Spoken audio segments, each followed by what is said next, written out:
What's happening, family? Dr. Joe here. Hope that you're well and blessed. We're talking about gut issues. Listen, this is something that you hear a lot about. There are a lot of people have gut issues. A lot of people watching this have gut issues. When I say gut issues, what am I talking about? I'm talking about IBS, irritable bowel syndrome.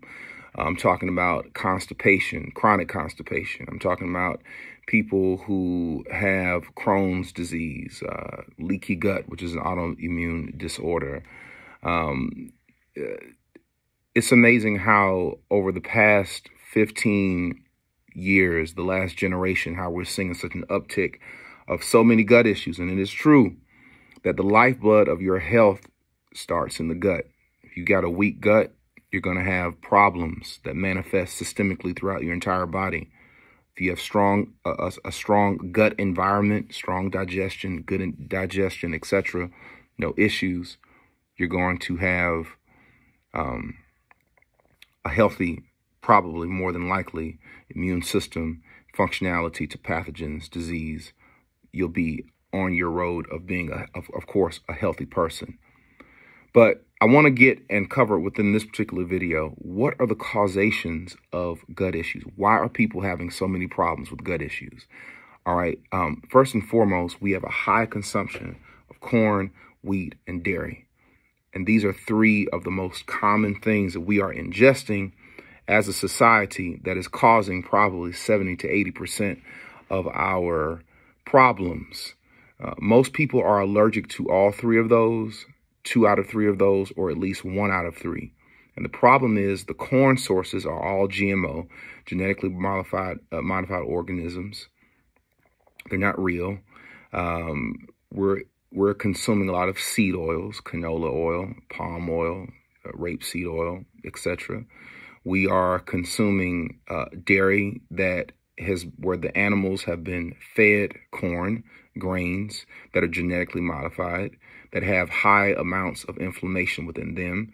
So as the animals are inflamed, as the animals are obese, as the animals are being fed things that are negative, a lot of the storage of those toxins are in the fat, which means that we consume them when we eat it.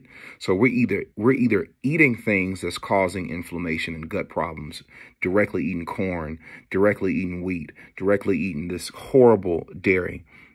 Any dairy that you buy in the supermarket is crap. All right. The only dairy in this country that's good is dairy that's illegal to purchase in this country, and that's raw dairy. But you can't do that. But there are some raw farms that are in many cities that have superlative products. But there are a lot of laws that make those types of things illegal. That's a totally different ballgame. So a lot of reason why people are bloated, when you're gassy, when you have stomach distension, when you have issues in your gut, are coming from corn, wheat, dairy. All right. Number 2. Lack of fiber. There are 2 types of fiber. You've got non-soluble fiber. You've got soluble fiber. Non-soluble fiber is the fiber that does not digest when you eat it. When you go number 2, you look in the bathroom and you can see things, and I don't want to get too graphic. It's because those different things that you're seeing are non-soluble. They didn't dissolve in water. It's bulk. The soluble fiber is the fiber that dissolves in water, which serves as a type of gel. And they work hand in hand. The bulking agents of the non-soluble fiber bulking are almost like the brooms, whereas the soluble fiber that basically becomes a gel-like substance when it is exposed to water is like a gel. So it allows things to more slippery move through the digestive system. The bulking agents or the non-soluble fiber act as the brooms, and they sweep it out. So they work as a team, Batman and Robin. The best place to get both soluble and non-soluble forms of fiber comes out of fruits and vegetables. All right. So that's the second reason why we have gut issues, because of the lack of plants that are in our diet. The third reason why we have gut issues, believe it or not, it's going to catch a lot of you by surprise, are using fiber agents, Metamucil, different things that you buy over the counter. That stuff can increase gas. It can increase problems, bloating. It can make you feel like your stomach is hurting. You know, because you're thinking, oh, all fiber is good. No, fiber that comes from natural sources and fiber in the right balance of non-soluble and soluble fiber, which perfectly comes from fruits and vegetables. So eating a Metamucil or supplementing Metamucil, those aren't things that we need. Sometimes that makes the conditions worse. All right, we need plants because it's in the plants that we have both forms of fiber that we need to be healthy, but we're just not consuming enough of them. The last one that's causing gut issues is laxative abuse. There are many people watching this. You cannot have a healthy bowel movement unless you are consuming some type of laxative. Sodium nitrate, magnesium nitrate, or citrate. Magnesium citrate, you're taking psyllium husk. You're taking over-the-counter types of things. You're taking teas. You're taking pills.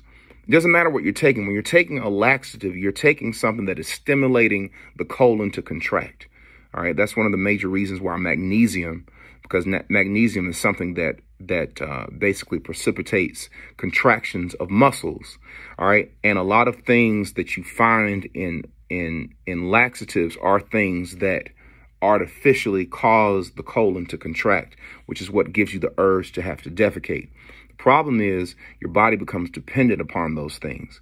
You become, just like anything else, addicted to it. And what happens is your gut becomes lazy.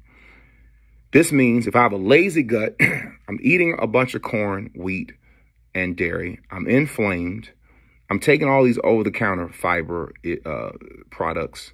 I'm not eating enough fruits and vegetables. I have a crappy diet. I'm not moving enough. I'm not getting enough water. And then when you take all of those issues, it compiles. Okay. So the way to solve gut issues is to address one's health and wellness systemically. You have to eat plants. You have to consume the appropriate amount of water. You have to eliminate processed foods and other foods that are creating inflammation in the body, i.e. corn, wheat, and a lot of dairy. You have to get away from abusing laxatives, and you have to do it continually.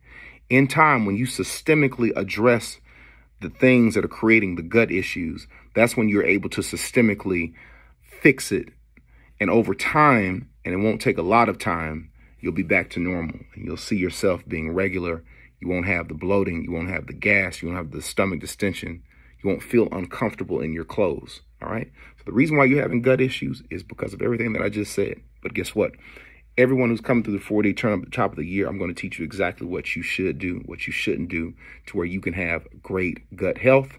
That's going to take you a long ways and eliminate a lot of problems that if you don't nick in the bud now, it's going to create other systemic issues that you don't want to deal with. Until next time, be well, be blessed.